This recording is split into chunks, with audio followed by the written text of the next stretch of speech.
சோம்பேறித்தனம் தூக்கம் போவதற்கான வழி என்ன? சுறுசுறுப்பாக இருப்பதில் ஒரு மகிழ்ச்சி இருக்கிறது. எவையெல்லாம் சுறுசுறுப்பாக இருக்கின்றனவோ அவை அழகாக இருக்கின்றன. ஒரு முயல் ஆமையை விட அழகாக இருப்பதற்கு காரணம் அது சுறுசுறுப்பாக இருப்பதுதான். ஒரு மான் அழகாக இருப்பதற்கு காரணம் அது துள்ளிக்கொண்டு திரிவதுதான். சோம்பேறியாக இருக்கிறவர்கள் அழகில்லாமல் இருக்கிறார்கள். உலக அழகி கூட கொட்டாவி விடுகிற போது அசிங்கமாக ஆகிவிடுகிறார். எனவே சுறுசுறுப்பு அழகு என்பதை உணர்ந்தால் போதும், அது தானாக வந்து தொற்றிக்கொள்ளும், நம்மையும் அது பற்றி கொள்ளும். எங்களோட ரோல் மாடல் நீங்க, உங்களோட ரோல் மாடல் யார் சார்? நான் பலரிடமிருந்து கற்றுக்கொண்டிருக்கிறேன். எப்படி உறுதியாக இருப்பது என்பதை பாறையிடமிருந்து கற்கிறேன். உயர பறப்பதை பறவையிடமிருந்து கற்கிறேன். கல்லால் அடித்தவனுக்கும் கனிதர வேண்டும் என்பதை மரத்திலிருந்து கற்றுக்கொள்ளுகிறேன். நசுக்கினாலும் கைகளை வாசமாக்க வேண்டும் என்பதை மலர்களிடமிருந்து கற்றுக்கொள்கிறேன். கடித்தாலும் சுவைக்க வேண்டும் என்பதை கரும்பிடமிருந்து கற்றுக்கொள்கிறேன். தேய்த்தாலும் அடுத்தவர் நாசிக்கு நாம் சுகந்தத்தை வலிக்க வேண்டும் என்பதை சந்தனத்திடமிருந்து கற்றுக்கொள்கிறேன். வாழ்க்கையில் சந்திக்கின்ற ஒவ்வொருவரிடமிருந்தும் கற்றுக்கொள்ள வேண்டியிருக்கிறது. எவ்வளவு மறுத்தாலும் தொடர்ந்து யாசகம் கேட்பவரிடமிருந்து விடாமுயற்சியை கற்றுக்கொள்கிறேன். எவ்வளவு பேர் வந்தாலும் மனம் கோணாமல் தருபவரிடமிருந்து தாராள மனப்பான்மை கற்றுக்கொள்கிறேன். வாழ்க்கை என்பது தொடர்ந்து கற்றுக்கொள்கிற பயணமாகவே நீடிக்கிறது. ஐயா வணக்கம். நீங்கள் எவ்வளவு நேரம் படிப்பீங்க? ஒரு காலத்தில் 12 மணி நேரம் படித்தேன்.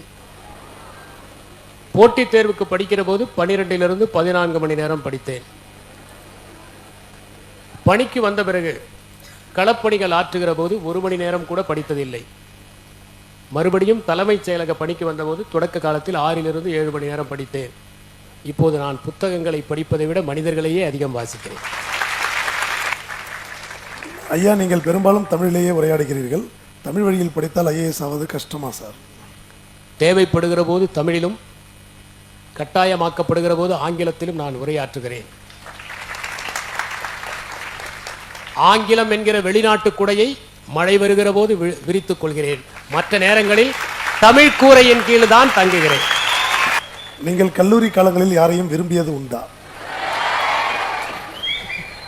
கல்லூரி காலங்களில் என்னுடைய பேராசிரியர்களை நான் விரும்பி அணுகியிருக்கிறேன்.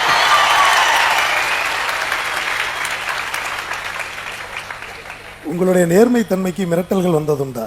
மிரட்டல்கள் இல்லாமல் நேர்மை ஒருபோதும் சாத்தியமில்லை. நாங்கள் மாற்றிக்கொள்ள வேண்டும் என்று நீங்கள் எதை கருதுவீர்கள்? உங்கள் மின்னணு சாதனங்களின் உபயோகத்தை மட்டும் குறைத்துக் கொள்ளுங்கள்.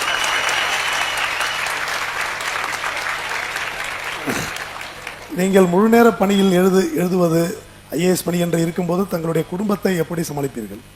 நான் ஏற்கனவே சொன்னதைப் போல நான் குடும்பத்தை சமாளிப்பதில்லை, குடும்பம் என்னை சமாளித்துக் கொள்கிறது. பெண் சுருக்கமாக, பெண்ணை பற்றி சுருக்கமாக, பெண்ணியம். பெண்கள் ஆற்றல் மிகுந்தவர்கள். எல்லா பயிர்களையும் விளைவித்தவர்கள் பெண்கள். ஆண்களுக்கு வேளாண்மையை கற்றுக் கொடுத்தவர்கள் பெண்கள். இன்று நாம் வைத்திருக்கிற எல்லா வளர்ப்பு மிருகங்களையும் காட்டு மிருகங்களிலிருந்து வளர்ப்பு மிருகங்களாக்கியவர்கள் பெண்கள். அவர்கள்தான் ஆணுக்கும் அன்பையும் கருணையும் போதித்தார்கள். இன்னும் சொல்ல போனால்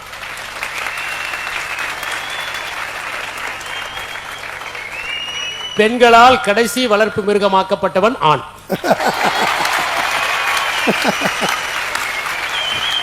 அற்புதமான சிந்தனைங்க.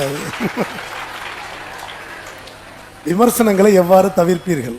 விமர்சனங்கள் நியாயமானவையாக இருந்தால் திருத்திக் கொள்வேன், அநியாயமாக இருந்தால் துடைத்து எறிவேன்.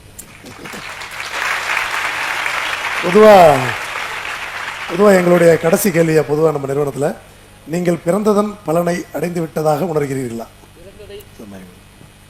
பிறந்ததின் பலனை அதற்குள் அடைந்திருந்தால் இறந்திருப்பேன்.